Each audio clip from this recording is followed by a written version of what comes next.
This is George Cushingberry from the Cushingberry Law Firm. We're broadcasting live and podcasting live from the famous King Cole Market. I'm standing here with a very smart young man who's out and about in the city by the name of Brother Garrett. Brother Garrett, tell me, you've been around, you know that people have different legal issues, and you know what lawyers do, right? Yes, sir. So tell me, if you had a question, what would your question be to ask the lawyer this afternoon? Well, first, Mr. Cushingberry, I want to know, what does a person do when they have a misdemeanor or a felony? Well, the first thing they should do is to make sure they get in touch with a good lawyer. We always recommend, and our firm is available. Everybody should know that the legal advice that we give on the broadcast is not meant to be final legal advice. And you should consult the firm further for further information, or either you can contact a lawyer of your own. But the idea is that we want to make sure that people are well represented in every kind of case they have. Now, in this instance, if it's a misdemeanor or felony case, if it's in Wayne County, that would be in the city of Detroit. We'd have to go down to the 36th District Court and to the Wayne Circuit Court in the Frank Murphy Hall of Justice. There are several stages. The first thing is the police would issue a warrant for you. After they issue a warrant, then you'd have to surrender yourself and be arraigned, and then you proceed to trial. So the best thing for anybody to do is to shut up, don't talk, don't say nothing. If you have a criminal matter that's pending, the best advice is to be quiet, talk to your lawyer, and keep your regular routine, stay out of trouble. Misdemeanor cases, you don't want to miss any court date, because if you miss a court date, then you have the chance of getting yourself warrants that you don't need. Okay, so that's the basic advice for a person that has a misdemeanor or felony. And then remember, this is only preliminary advice. We can't give you a full advice until we review the documents. And if any lawyer tells you that they can give you a price or something without looking at it, it's not something that you can really work with. The community should be concerned about. Now, Mr. Cushingberry, what is the diversion program? Well, that's a good question, Brother Garrett. I'm happy you asked me that question, because the diversion program gives a person who hasn't been in trouble before a chance not to have a criminal record. So what that means is that you can find yourself free of a criminal record by staying out of trouble once you get admitted to the diversion program. And what that is, it's like a pre-probation.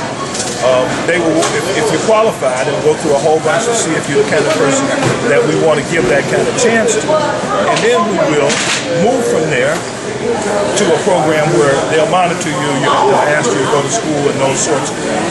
And then you'll be able to get it off. You'll be free of a criminal record. Appreciate it. Thank you. And that was the first segment of the Ask the Lawyer program here of the Cushingberry Law. And we'll be back in just a moment.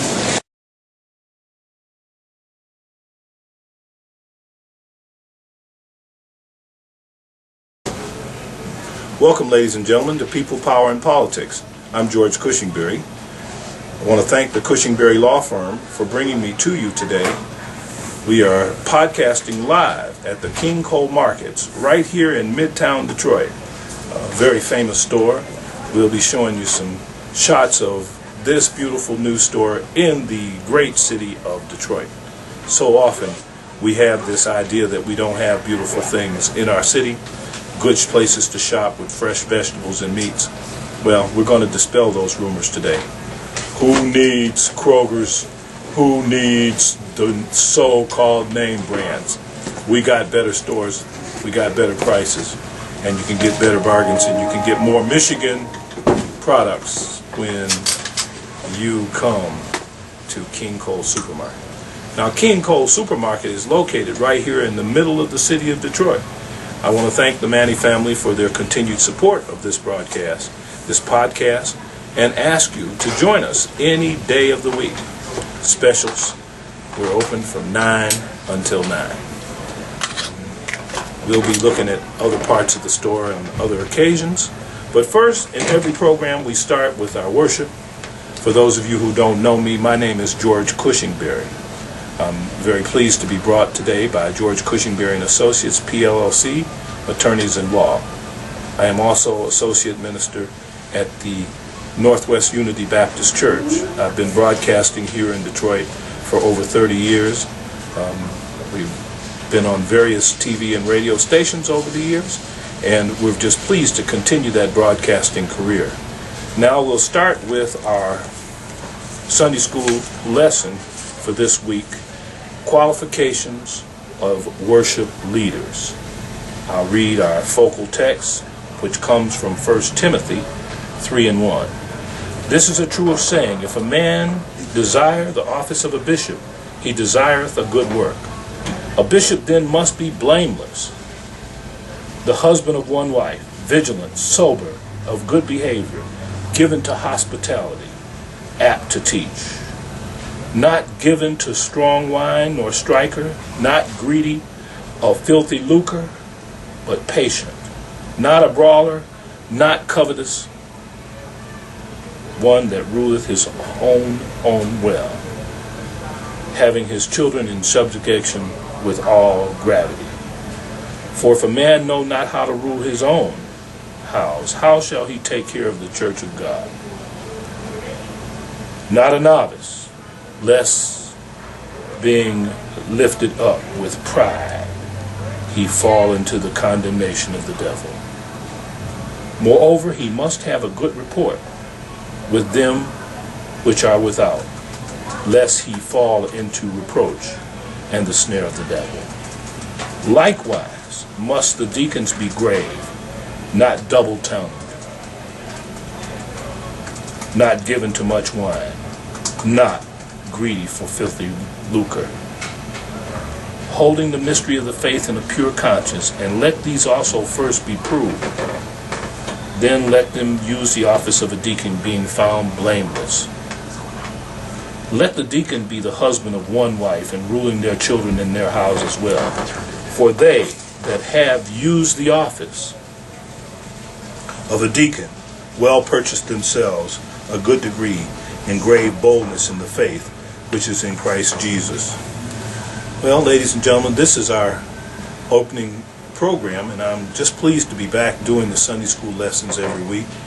We often forget how important it is for us to keep a good attitude about things and to know how to operate as leaders in the church.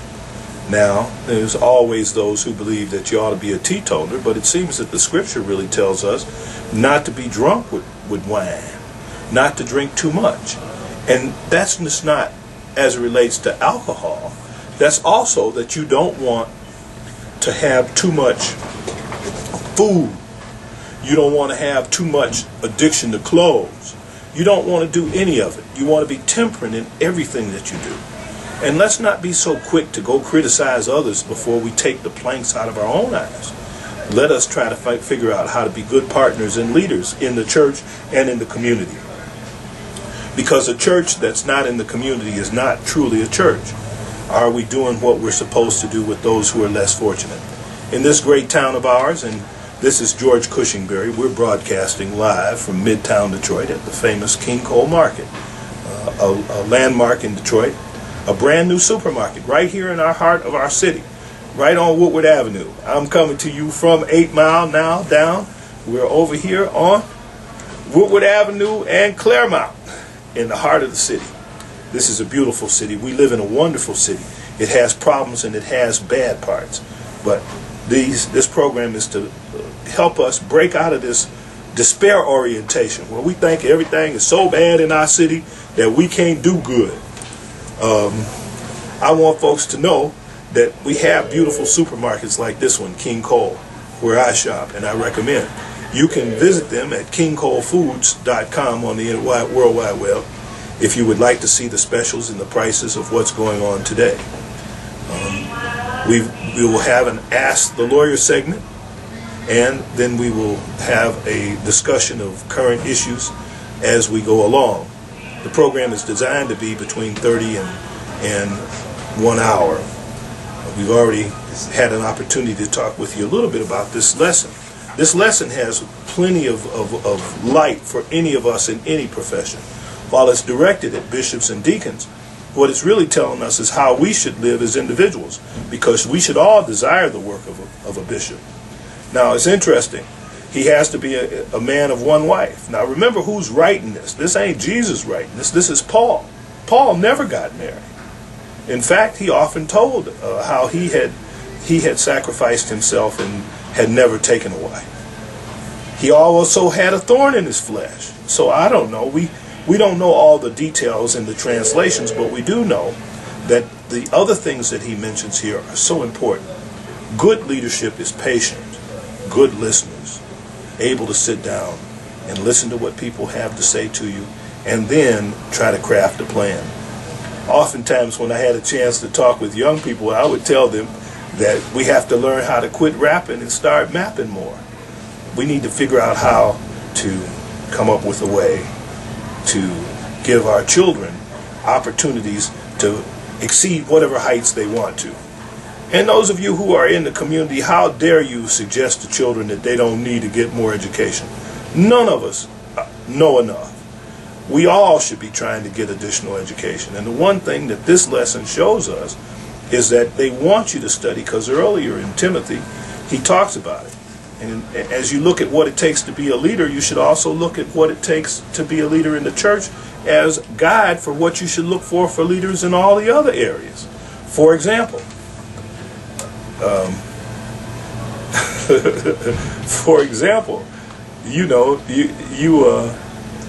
you have to keep in mind that we find ourselves in situations all the time where we have leaders who don't have time, don't study, don't read. In fact, during my legislative career, that was one of the things that continued to haunt me as I watched the new legislators who refused to spend the time to study and read.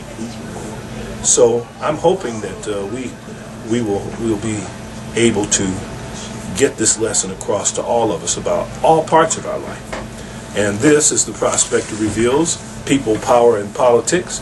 I'm George Cushingberry. I'm very pleased to be podcasting at the beautiful King Cole Markets, our major sponsor and our host.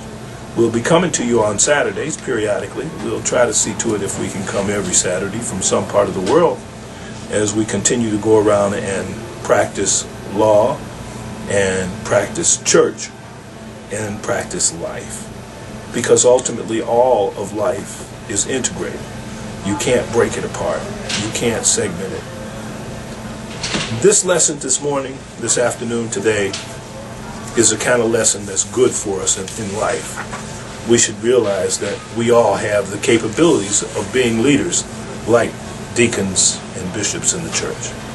And with that, that concludes our Sunday school lesson, and we'll be back in just a moment.